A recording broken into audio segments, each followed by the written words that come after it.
all popes are a succession of Peter, if you will. But it is very interesting to note a few facts regarding this recent pope, Jorge Mario Bergoglio. Now, he was born on the 17th of December 1936 in Buenos Aires, which is the capital and largest city of Argentina. But what is so intriguing then about the city of Buenos Aires? Well, it was first established as, and I quote, the city of Our Lady Saint Mary of the Fair Winds, end quote.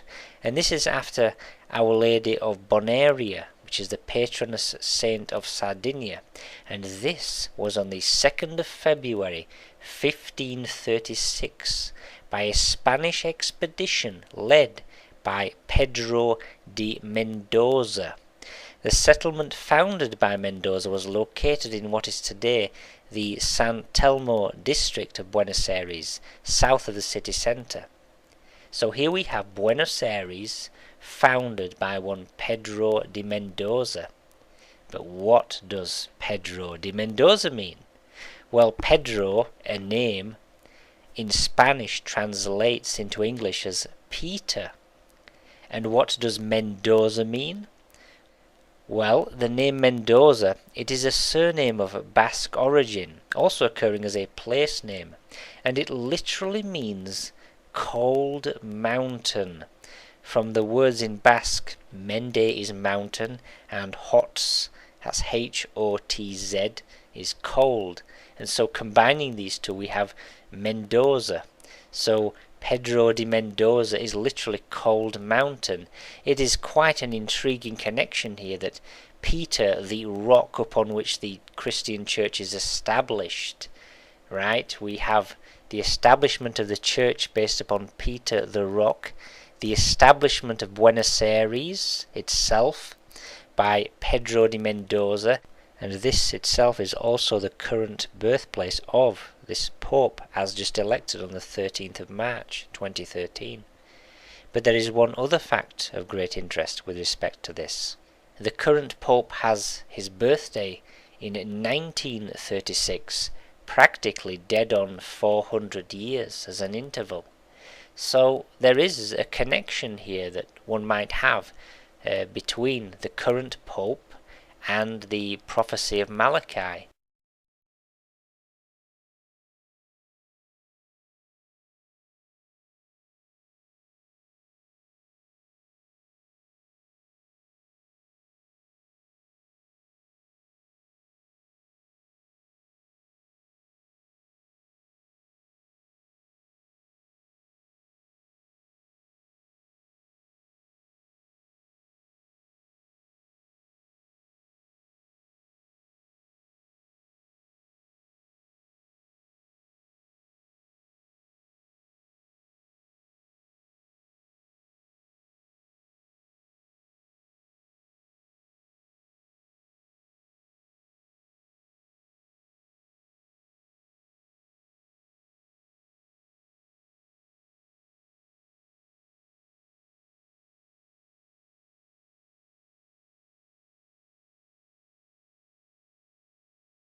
Well, what do you think about the information I presented so far? Do you believe as I do that there's enough evidence to conclude that the prophecy is being fulfilled? Or do you think the evidence is simply circumstantial and full of coincidences that are easily explained away, and that the evidence is far too weak to conclude that the prophecy is being fulfilled?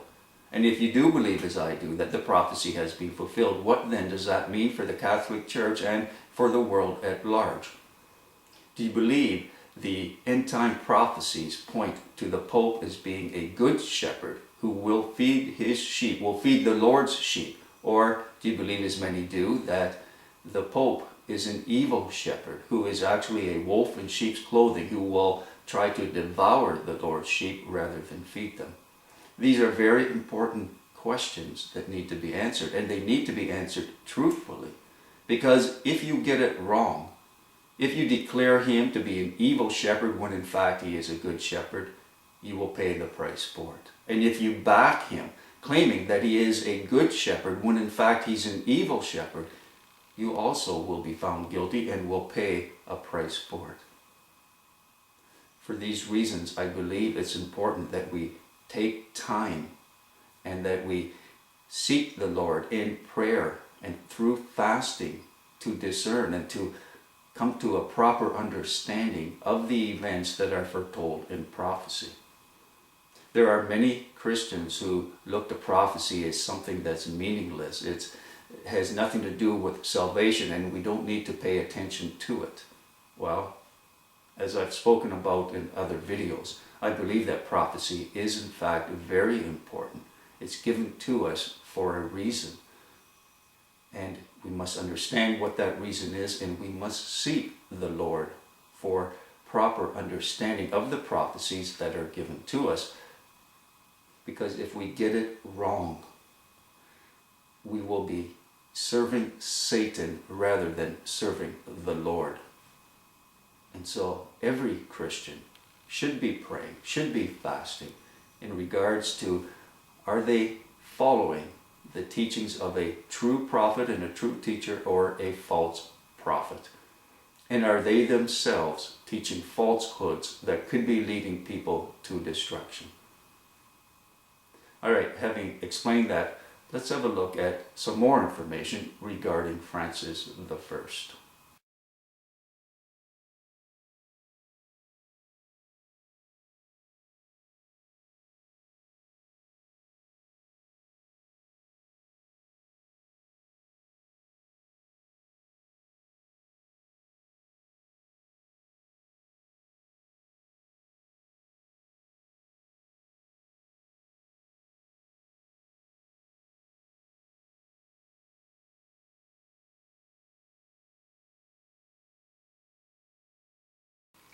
Now, being a Jesuit is in no way proof or evidence of the prophecy of St. Malachy being fulfilled.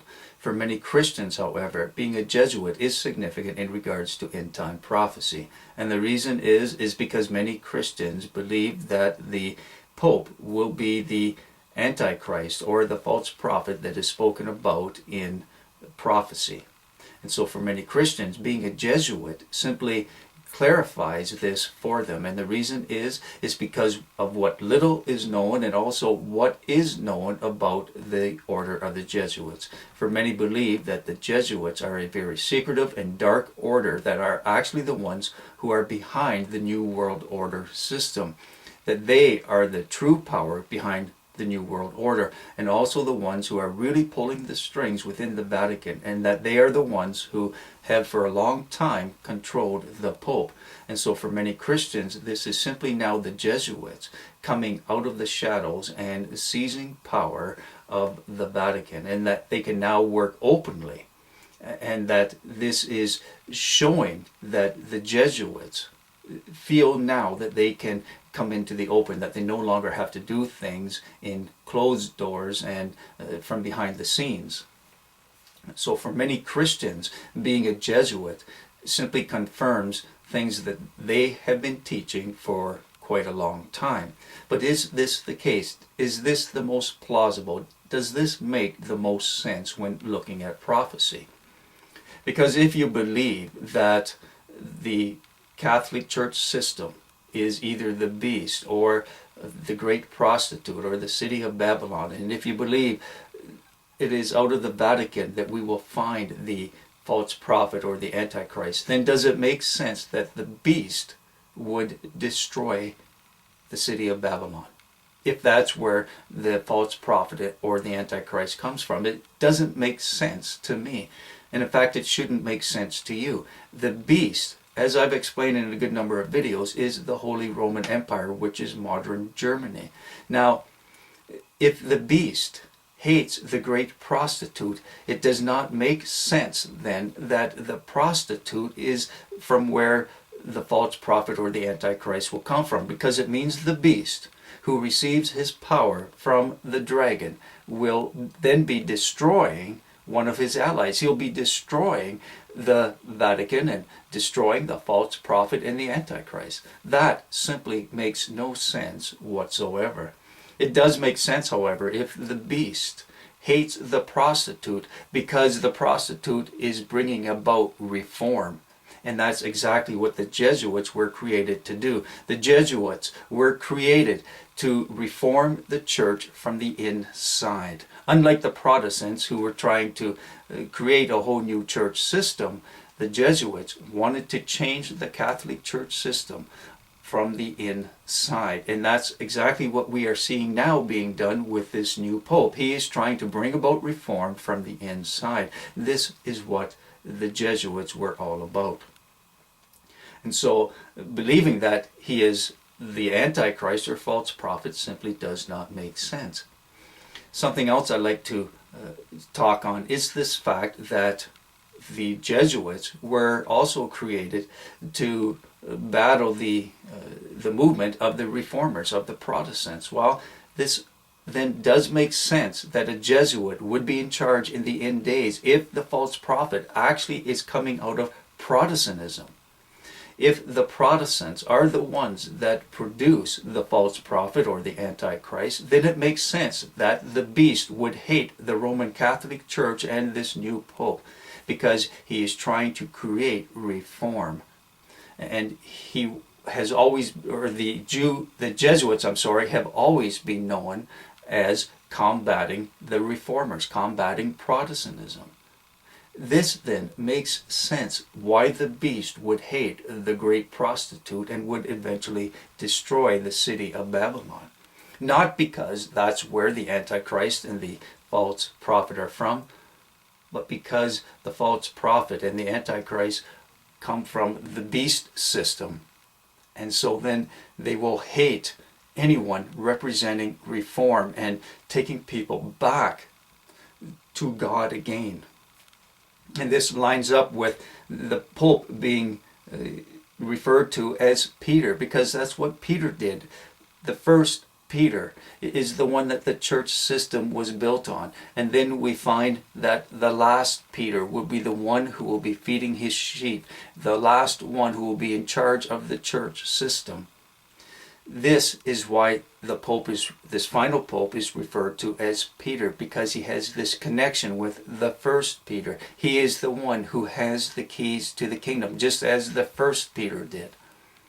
All right, as always, I'm interested in what you think. Until next time, peace and blessings.